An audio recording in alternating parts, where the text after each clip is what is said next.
This was a quote. And before I read this chapter, I want to give a little shout out to Pierogies Plus. This is about pierogies. And it's not always a Friday during Lent, so you can't always go to a church.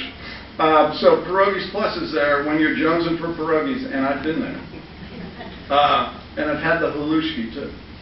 Okay, hunky soul food.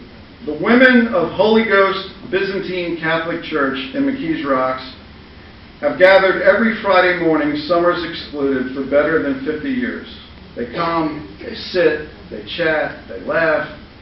They put little dollops of potato into little envelopes of dough. It's nothing really, and it's everything. By now the church has third-generation pierogi pinchers. But those born during the baby boom or later are the exception. Nearly all the women who shaped the pierogies were born before World War II. Most are, I may mispronounce this, and please correct me. Most are Carpatho-Russin? Russin. Irish. Most are Carpatho-Russin, like Andy Warhol.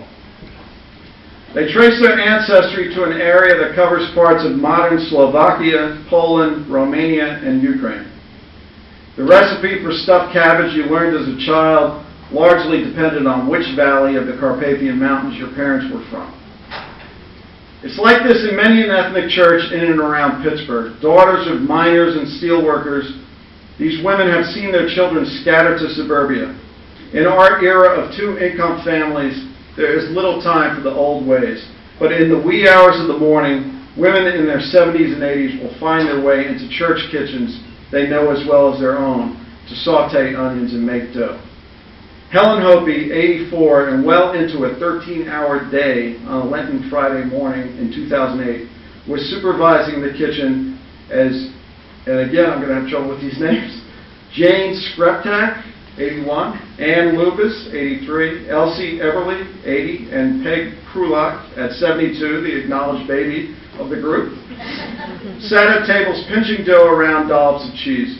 Sauerkraut's the hardest pierogi to assemble, some of you know this, and potato the easiest, so the cheese is of middling difficulty. As I tried my hand at the task, Mrs. Everly shared stories of growing up there in the bottoms, the part of McKees Rocks closest to the Ohio River.